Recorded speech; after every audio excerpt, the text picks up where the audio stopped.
Welcome to Africa's Junction. It's a show that touches on all things development, politics, and economics in the continent of Africa.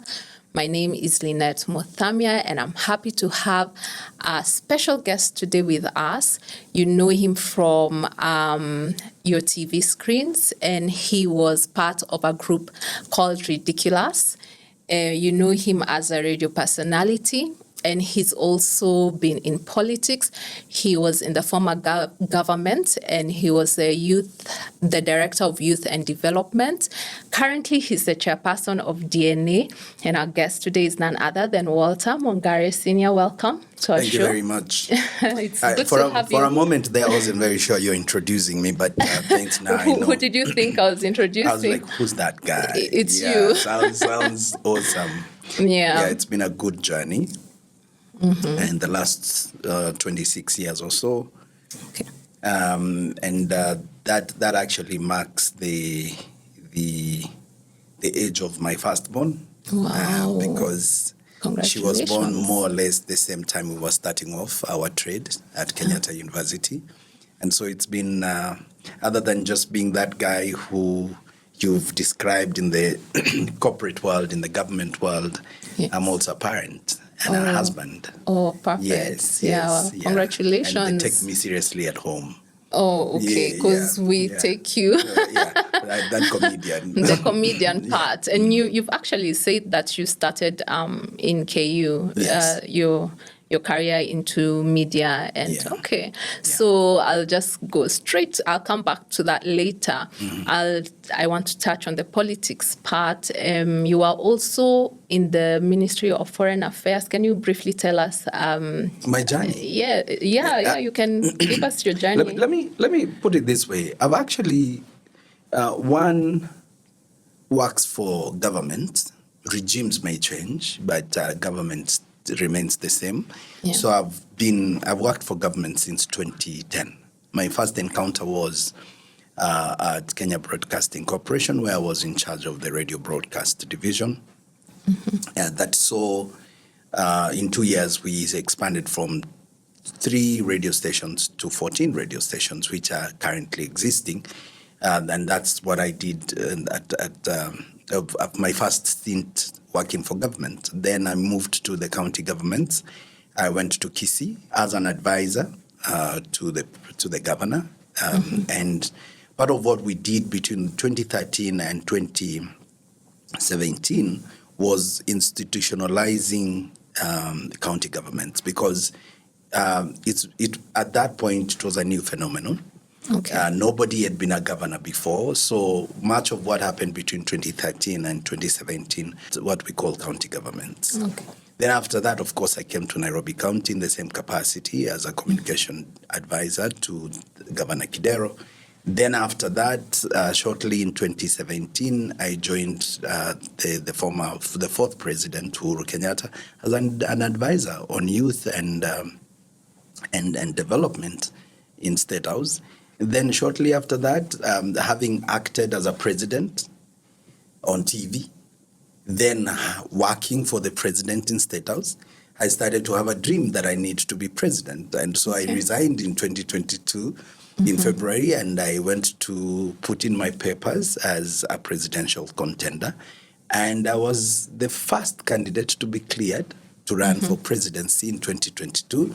And I go in history as the first presidential candidate to be revoked after 6 days. So ask me what happens in those 6 days. Kenya. I will let you know what happened in those 6 days, having bodyguards and actually being state protected and everything going well, and then all of a sudden it's just, a blackout. Then a year later, that's when I joined Foreign Affairs as the Director of Public Communications, and also in charge of a special delivery unit for advocacy, outreach, and strategic communication at the Ministry of Foreign and Diaspora Affairs. Until, again, I was told your services, we are satisfied with what you've done, and the contract was, terminated, and here I am. And so I join a majority of us Kenyans who are unemployed, and I'm among the statistics. And you haven't told us the current position you have at Democratic National Alliance Party as the chairperson. I think that's now the latest. You're not unemployed as you tried to. Unemployed in the sense that political parties do not employ. Political parties are platforms of democracy. Okay. And so it's not an employment, rather it's more of a calling. As a chairperson of the Democratic National Alliance Party, with a very, I like our philosophy of giving character to your voice and making your voice be a power.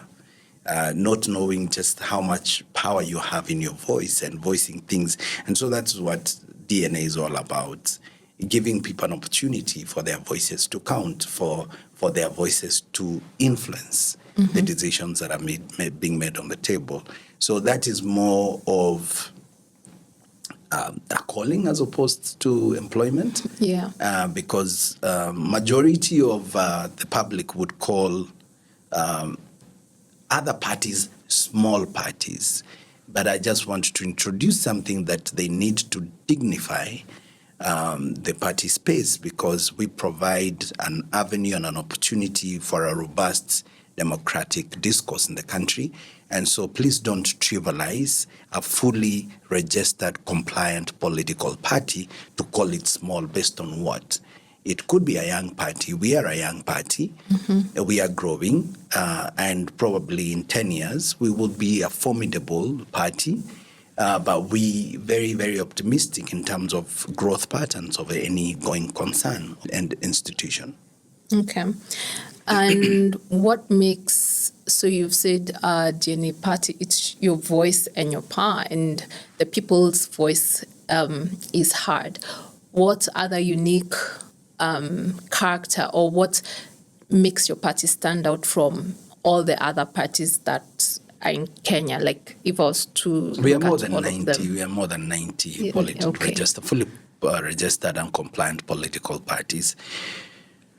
What will make us stand out is how I would look at it. One, the composition of our membership and the leadership of the party is intergenerational, in the sense that we have people who have been in the political space for decades, and we have new entrants into the space of politics as young people. And so that diversity and that inclusion helps us to look at ourselves as a unique party. Majority of the parties are formed from an ethnic perspective. And therefore, you'll find that a party, all the officials are from one community, because it's more or less a community enterprise than a national party. So uniquely, as DNA, we have the DNA of the country, in the sense that we have both young people and old people taking care of the intergenerational linkages and ensuring that we have a plan to succeed those who are aging gracefully and those who have contributed over a long period of time, and replace them with the young people who have been growing in the space and in the system and with the ropes.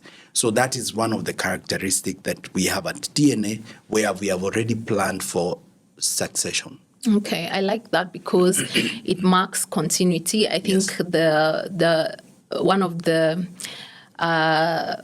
pain points of most parties is it's centered around one region, and also it's centered around an individual. But your party ensures continuity, because not only is it intergenerational, we are seeing it from the officials being from different communities or regions. So, but mostly because of continuity, because I think that's a problem that most African countries have, that there's no real continuity. What we call it from the political space is majority of the political parties are formed like an Uber. Okay. Where you pick a customer, deliver them to a certain destination, and that's it. All right? It's a vehicle. It's a vehicle. And you've seen, and I think it's not a good thing for democracy, in the sense that people come together for purposes of getting power. In the process, actually, they are stifling the democratic space. We didn't have the gains of multi-party for us to come later, 10 years, 20 years later, to now begin to swallow parties again into one. Then we are negating on the same benefits that we've been growing over the years. And so when it comes to parties, one, it's important to look at it as a going concern. Look at it as a business that is stable, that has all the organs functioning, and at the same provides continuous civic engagement with the citizenry. So it's not a question of 2027, we are here now as a party, we want to get nominations of people, and then all of a sudden we disappear. So that is one of the things that we want to do. We want to be held accountable for democratic processes throughout the period. We are not seasonal. We don't just show up. And then, you see, the reason why most parties are dormant and quiet right now, it's because there's no election. So when there's election, every political party is vibrant. Yes. And then that becomes a vehicle where you just want to deliver something and you're done. So at DNA, we are looking ourselves 30 years out. As a national chairman right now, I'm not worried about grooming a younger person to be my deputy vice chairperson and give them the opportunity to grow. Our SG has been in the space, and I think is a gentleman that we all know, Dr. Barak Muluka. He's been in the space for some time as a strategic communication person, as a political advisor and everything else, and is very, very keen on mentorship at DNA. So we are not stuck, and we are not looking at ourselves like, oh, we are the in thing right now, but we are looking at that continuity 30 years out. What will DNA look like 30 years from now as a legacy? Okay, I think I love that fact that there's continuity, and also the fact that you're mentoring the younger generation and guiding them for political positions. Just recently, your party had county and national by-elections, and I saw in the media you were really encouraging young people to apply. How did that exercise morph? How did it go? One, as we said, we are growing as a party. So all these things, opportunities that come along the way, help us to prepare adequately for bigger general elections. And so to us, we've known that we can't keep on encouraging the young people to vote. We must begin to encourage the young people to be voted for. That means the young people must begin to take positions of leadership. They must present themselves for positions of leadership and elective positions. What we do as a party and what we continue to do as a party is understand what is that is an impediment to young people participating in election. And we found out that the cost is a huge implication. Perceptions, mentorship, leading them to a better direction is a challenge. So as a party, we made sure that we give free nominations to young women and men to come on board and give them technical support to vie. And those are the things that we were doing in the by-elections. Giving them technical support, giving them strategies on how to campaign, at the same time giving them resources where we need to give them resources where they need it, and also demystify that you need to have money to be elected.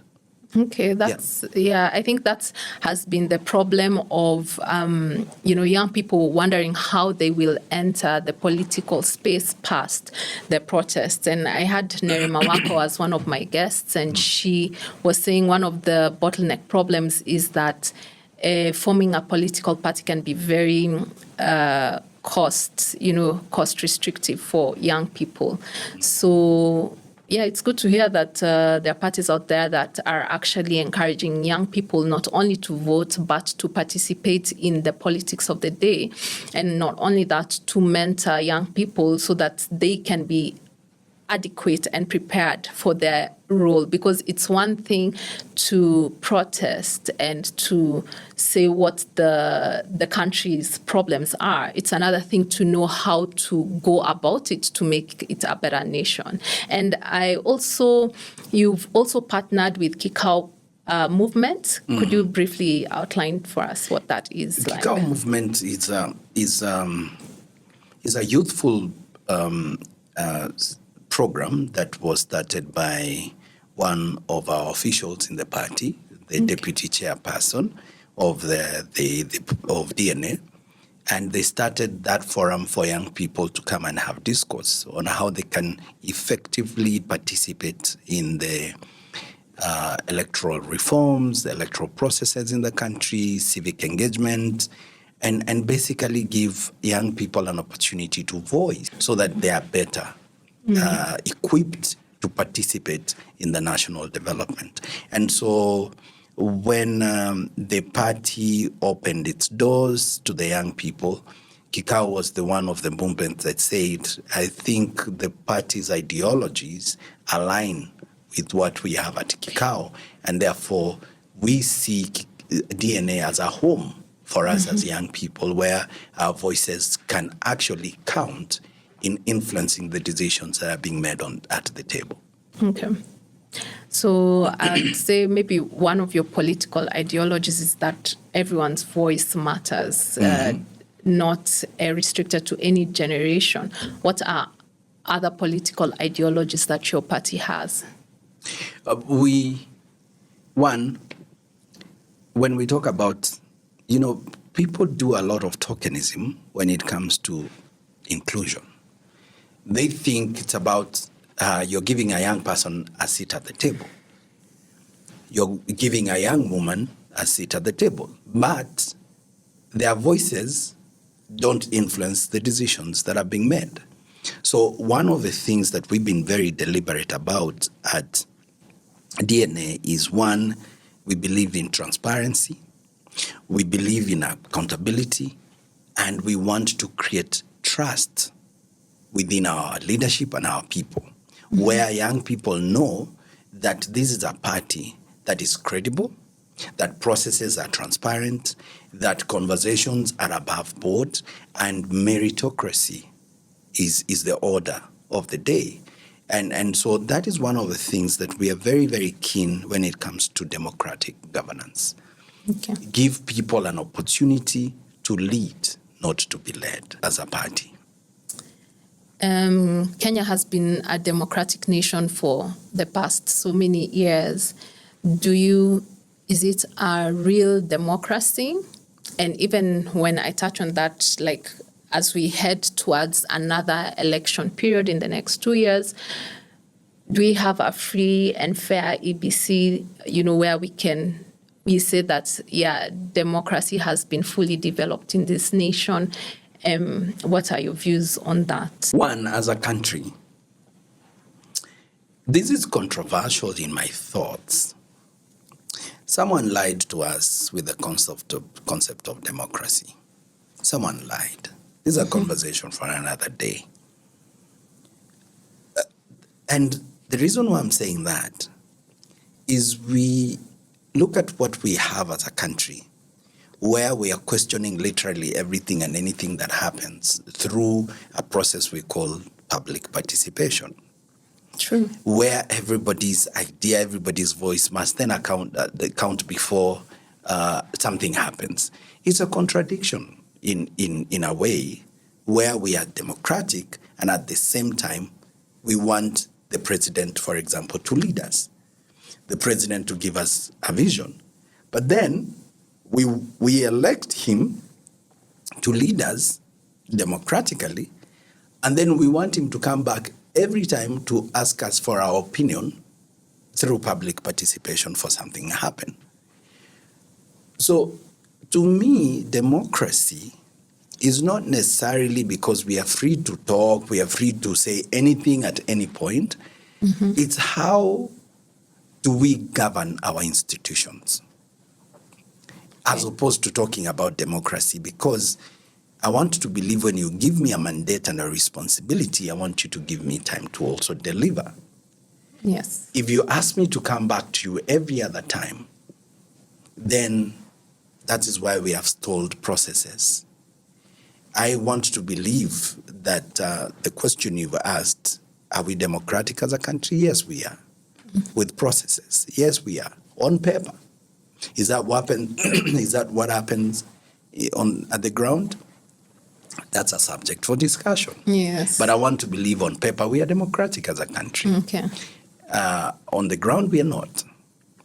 We can see that from what we call appointments to national portfolios. We can see that in political processes, nomination at grassroots levels for political parties, where they already have a preferred candidate, and then you are forced to go into, an exercise that validates boardroom decisions. So I don't believe that's democratic. So largely, yes, we are, but at the ground, we are not. You mentioned about IBC. I think as a country and as a people, we've been beaten so many times that we even don't believe anyone who's coming. Even when a savior is coming, we are at the point where even we doubt. When you give me a glass of water, I'm doubting your intention, even when I'm thirsty. And I think that is what we've lost trust. Institutions have lost credibility. Institutions are not being held accountable. And therefore, even if you form IBC today, which we have done in our case as a country, we can almost start to speculate on outcomes 2 years out. That IBC has been formed with a certain intention, with a certain person in mind. So therefore, elections of 2027 have been won in 2025. So in my thinking, then we are saying we don't have trust in IBC as it is right now. That's what that conversation is. But I'm a believer of you must give every regime and you must give every new person in a space the opportunity to prove themselves with the mandate and the responsibility you have given them. It will be premature for us to start casting aspersions on the current IBC formation. We haven't tested them. We are basing our judgment on the past, and that's dangerous, in my opinion. So are you saying that we should move democracy from the point of view of public participation to institutions, whereby our institutions are free and fair, but not necessarily that we are questioning everything? So maybe it's a shift still within democracy, but a shift of perspective. Democracy or the model. Democracy must have a beginning, a mid, and an end before we roll over. That way, it's not just a continuous thing which we can't account for. When you elect a person to a particular position, when somebody is appointed to a particular position, let it be democratically proven. Okay, where there's fairness, where there's credible, where there's transparency. After that, please allow them to deliver on their mandate for the period of time you have given them, based on a social contract that they would have given you in form of a manifesto, in form of a work plan, for the period they're in office. Then we can now hold them accountable. Where we abuse public participation is public participation becomes a rubber stamp of what we think. So I want to change the constitution to suit me. So what do? Collect 3, 4, 5 people into a hall and treat that as a public participation they have endorsed, and we are moving forward. So that is why I'm drawing the line and saying maybe we need to start thinking of what we call dictatorial democracy. Maybe a hybrid system. Yes, dictatorial, where give me an opportunity to serve you and allow me to serve you the best way I told you I will serve you. Then you can come at the tail end and judge me, rather than in between. it's a wide topic. I wouldn't touch on that too much more. Maybe a different interview. So you worked in the previous government as the former director of youth and development. So you had a lot of interaction with youth matters. Could you explain to us what you think? Because right now, the current unemployment amongst the youth is quite high, and that's like a ticking time bomb. When you have so many people unemployed, it actually widens that gap between the rich and the poor. What is the way forward? Because we always, during campaigns, this is the youth this, the youth that. Then after, there are no jobs, and it's a blank 5 years of nothing. I would say we need to manage our expectations as a people, so that we don't end up saying these guys have done nothing. And if you are asked to define nothing, you can't define it. We must be able to put fingers on the statements that we make. We must be data and evidence driven when it comes to what we are saying or what we are promising to do. If I'm promising to do a road, what evidence informed that decision? Therefore, giving the citizen an opportunity to do a marking scheme. If I look at majority of the projects that have been done in this country and go and check them out, they are incomplete. Projects are incomplete because they are not finished. You start Thika Road, you do lanes, you don't do markings. That's an incomplete project. You start an 8-lane road infrastructure, you don't complete drainage. And therefore, it's a matter of time before that infrastructure gets affected because there's lack of drainage. So that is why, to me, I would say we have many projects that are incomplete because they're not finished. You have no pedestrian facilitation on that major highway. You do know that Kenya is a walking nation, so you've done the road. More people are walking than those who are on personal vehicles. So what informs you as a government on an infrastructure? And that is why they would end up being incomplete. We have contractors who would go on site, get paid, and the moment they are paid, the road is left as it is. The accidents that we experience in the country and majority of our roads is a visibility issue. And it's a marking issue. In the sense that you do know that people will be on this road at night. You have no reflectors, you have no reflections, you have no demarcations that are clearly. So people are left to try and figure out what size is my lane. We have poor visibility on those roads. That's what I call incomplete. You did an infrastructure that you did not complete. And we have 1,001 of those kind of projects that are incomplete. And that is an accountability issue. Who's being held accountable for the decisions you make? As a person who was in charge of that project, as a director in the Ministry of Roads and Public Works, what's your responsibility?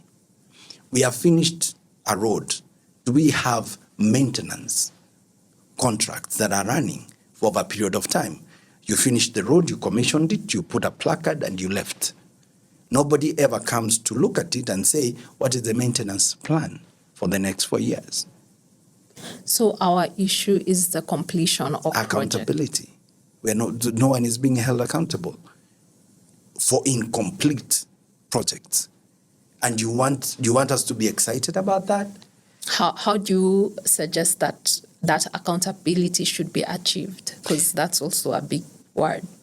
First, as the chairperson of DNA, I would very mean with giving master plans strategies to a sitting government, because this podcast is live during a different regime, and therefore I will not be an advisor to the president, who has many advisors and who pay them handsomely. I guess that should be their job. But I do know that as DNA, come at the time where we need to give counter strategies and opportunities for a better Kenya, we will share the insights.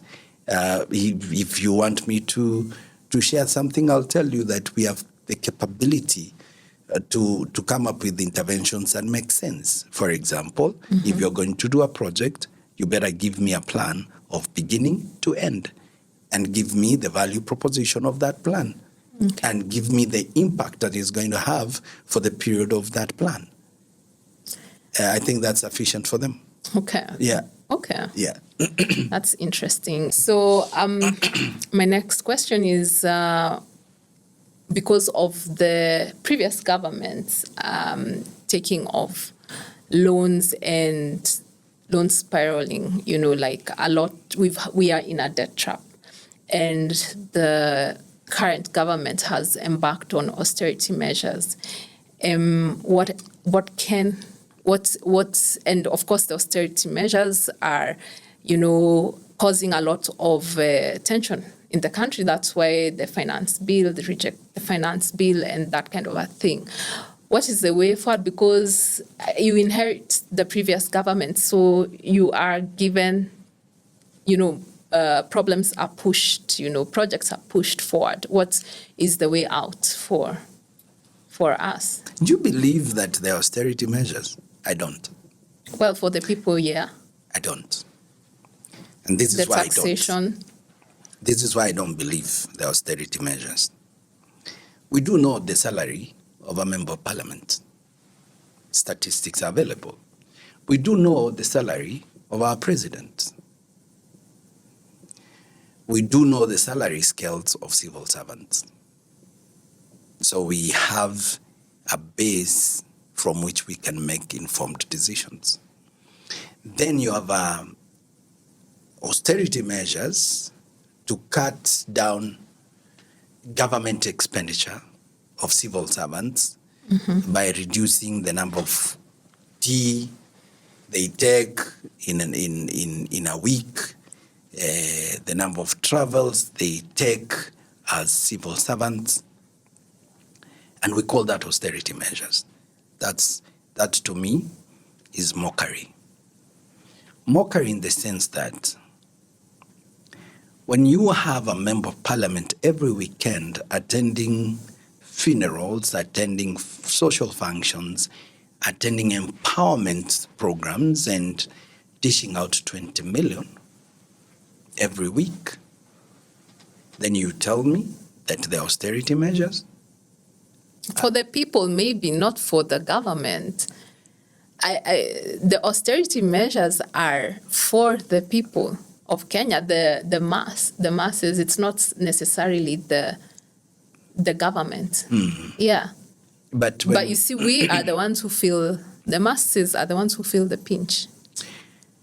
I want to say this.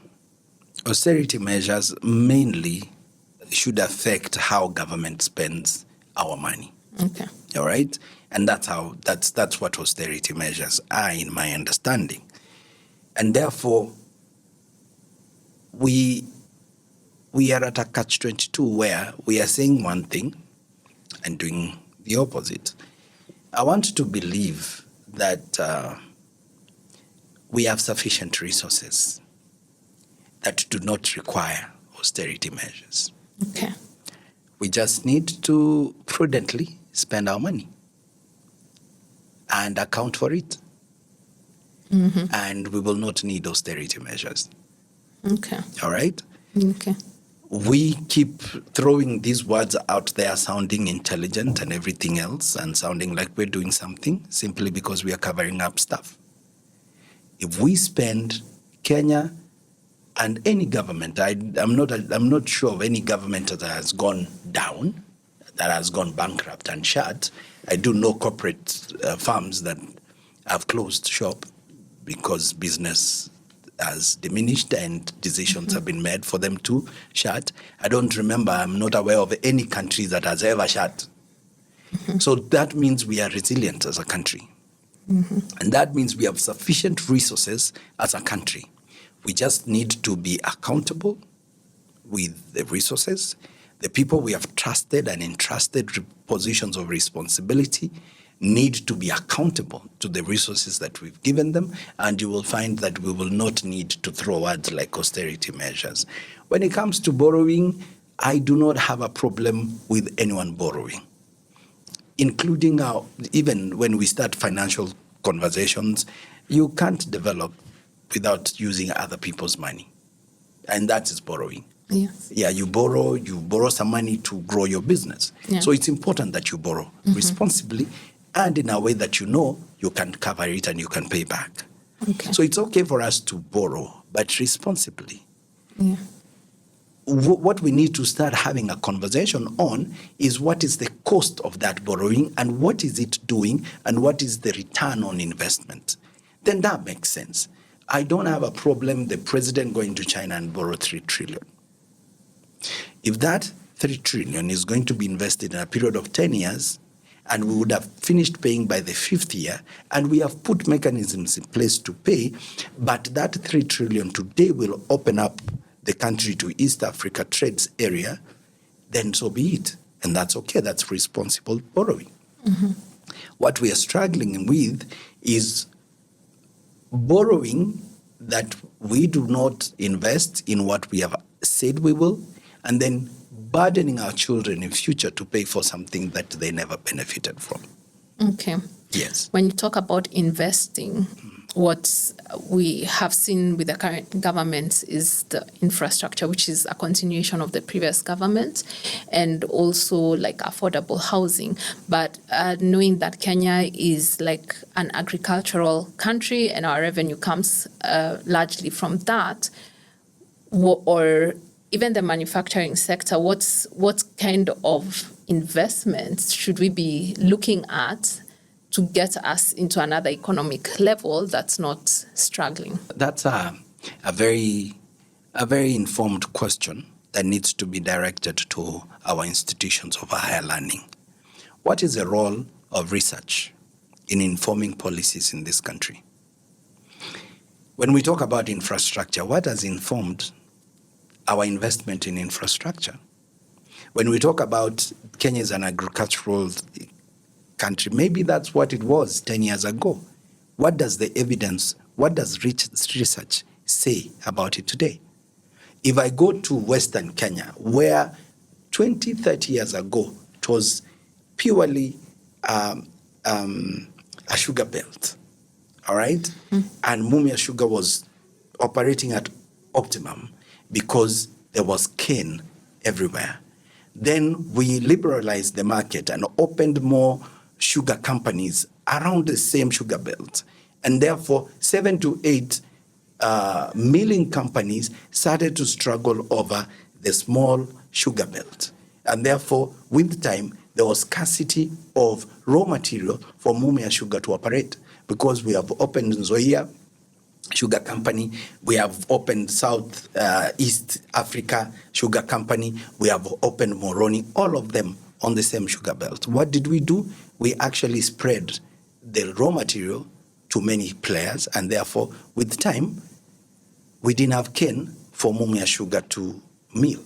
And therefore, it's not a question of Mumia Sugar as a model did not work. It's because we opened up the area to many players, and therefore there is no raw material for Mumia Sugar to use to give us sugar, and therefore forcing us to import. Or with time, with corruptions and people not being held accountable, the little money that the farmers should have been paid was not being paid on time. And therefore, farmers with time said, you know what, to hell, there's no need for me to wait 9 months not to be paid. Let me stop planting cane. Let me plant maize, which is short time. And in 6 months, I've got my harvest and I can sell my maize elsewhere. So we've basically said, Kenya is no longer producing sugar.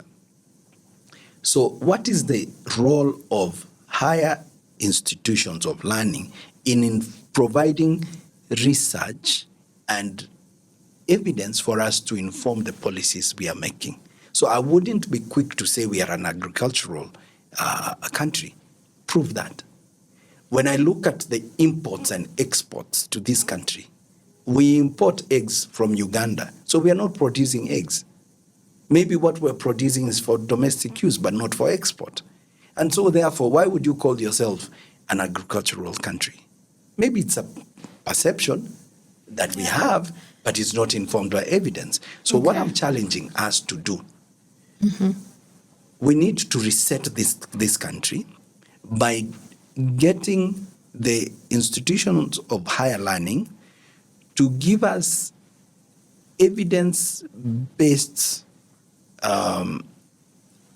well-researched and evidence for us to make informed decisions of whether we are investing in our people.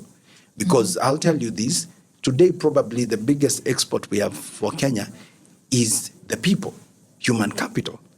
The level of education that we have, how well-informed we are of world politics, geopolitics, and everything else. And so my biggest export is human labor and not agriculture, because the climatical conditions have changed.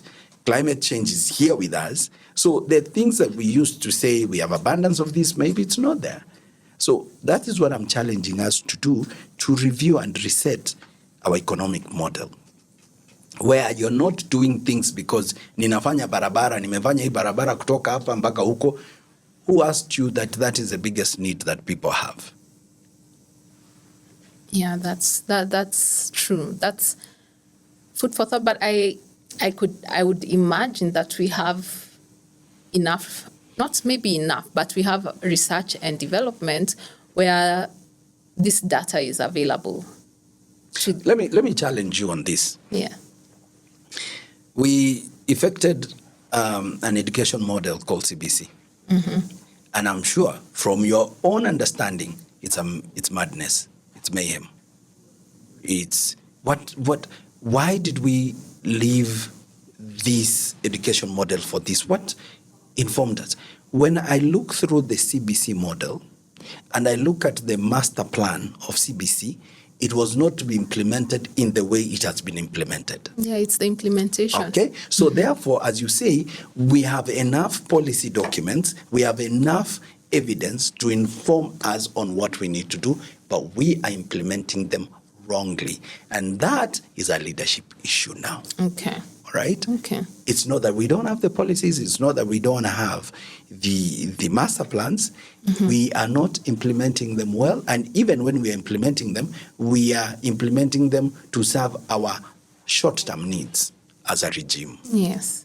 Yes. Yes. So that requires political goodwill.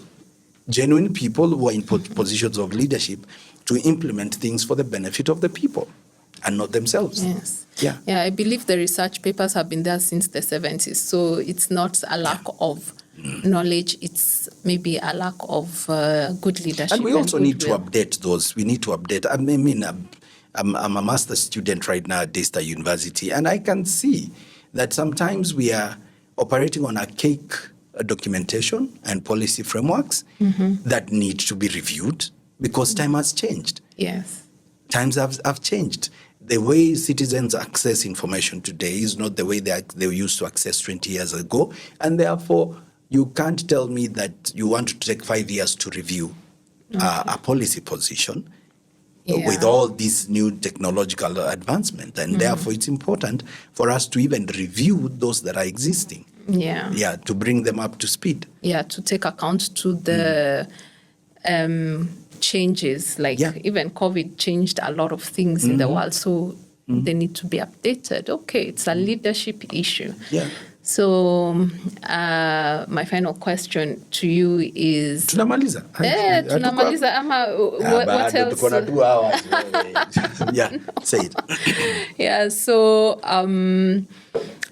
what future do you see for Kenya as an individual and also as a party? So you can answer one after the other, like, yeah. Or maybe it's the same answer. It's okay. One, we need to give ourselves an opportunity as a country beyond personality-driven politics, where we start focusing more on issues and the things that we need to do for ourselves as a country. It's time probably we need to be more patriotic, knowing that we don't have another country we are going to.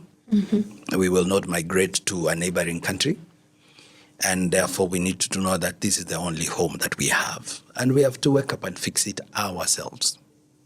We can't keep on saying it's their problem and we are not pointing at ourselves.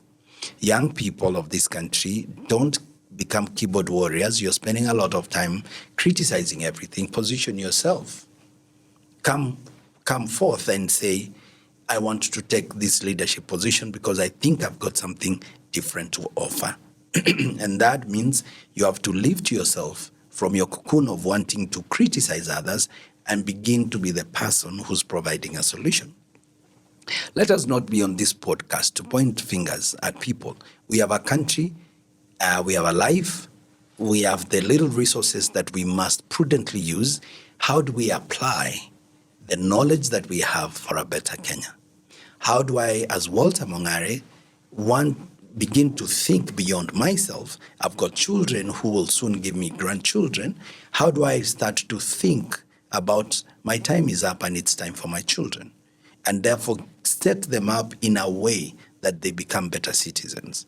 So to me, as we wind up this conversation, we have an opportunity as a country and not all is lost. That is where we have a 5-year cycle of democratic processes where we begin to review our decisions that we made the last 5 years and either retain them or change them responsibly without fighting. We don't have to fight. We don't have to abuse people. I don't have to abuse the president for me to rise to positions of power.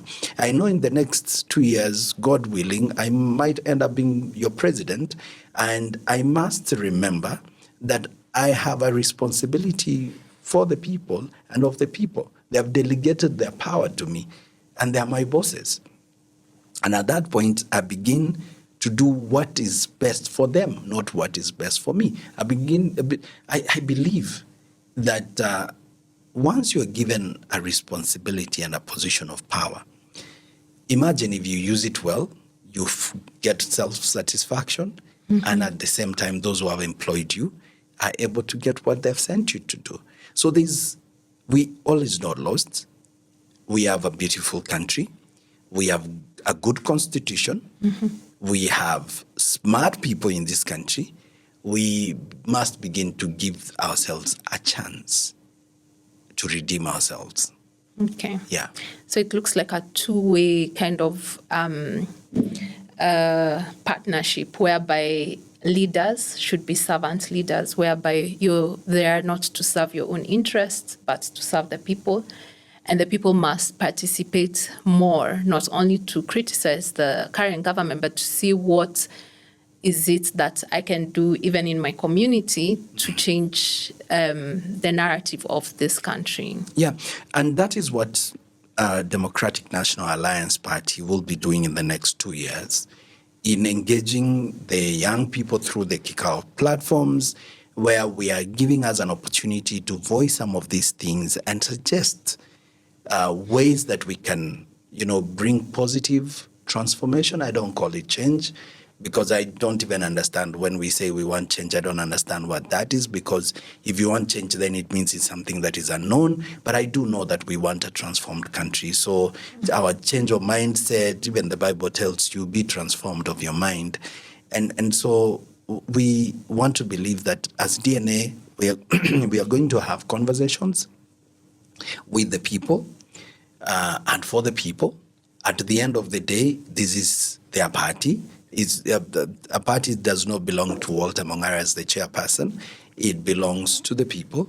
And so majority of the young people that we're talking about come to the party not just to belong to a party, but influence the decisions that we are making, participate, be engaged meaningfully, work with us, visit our offices around the country, because as by law, we are required to have offices around the countries and around the counties, and we are setting them up. We are setting those as we speak. We are a young party, and so we may not have all the resources to be everywhere, but technology has made it so easy that we can be online. And so those are our platforms that you can engage with us. And we know for the next 2 years, we want to spend more time listening, sharing ideas, and shaping a better future for the country. Okay. Sounds good. Yeah. All right. Okay. Before I forget, Which you have forgotten. No, I have not forgotten. So we've known you as a media personality, now as a politician. What other interests? What else makes Walter Mongare Senior? And yeah, what does your legacy look like? You know, I want to first. I think I have about another 40 years of existence. I think so. And let me calculate. I've got a negotiation with God to allow me to contribute the next 40 years to serving the people. And at the same time, I want to be remembered as that guy who always gave an opportunity for intergenerational handover. That's what we did when we started off as a comedy group. We knew that we were the best comedy group that ever existed, and at our highest, we gave room to other people to grow. So it's not how good you are, but how good you are in handing over the mantle to other people. So in the spaces that I serve, I've had an opportunity to always create space for young people to thrive, give opportunity to other people. I've learned to say no so that others can say yes to things. And so I want to go down in history as the guy, when he had the opportunity, opened doors for others. Yes. Okay. So what other interests do you have apart from media and politics? Do you have any other interests? Do you want us to have that conversation outside? Give me one. The microphone. Give me something. Yeah, I'm not sure. Where are you leading me to, Slaughter? No, because it's good. We know more of our guests, and just to put a humane face on them. Okay. Yeah. I'm a comedian. I try to tickle people. I try to make them laugh. I try to also, get an opportunity to be in social gatherings, to support social interactions. Like an MC? Or? Yeah, like an MC, like a host. I enjoy, music as an artist, as a composer, as a music instrument player. I enjoy playing the piano. I enjoy playing the drum. I enjoy being in the band. And those are the things we used to do with Steve when he was young. So our producer, Steve is our producer. And so I enjoy the art space. It's also a platform. I always say music, comedy, art, to me, are like a nice canvas that you can now paint on any other thing that you need over and above. Maybe the next interview. I like cooking. Oh, you like cooking? Like what? Eggs. It's a man meal. Yeah. Okay. But I enjoy cooking. Yeah. Maybe the next time you come, you'll tell us about art and politics, and maybe Steve will join you. Yeah. Okay. That's amazing. Before you leave, can you give us an impression? We remember you so much from Ridiculous. Can you give us an impression of our former president, Daniel Arap? And just give us a parting shot.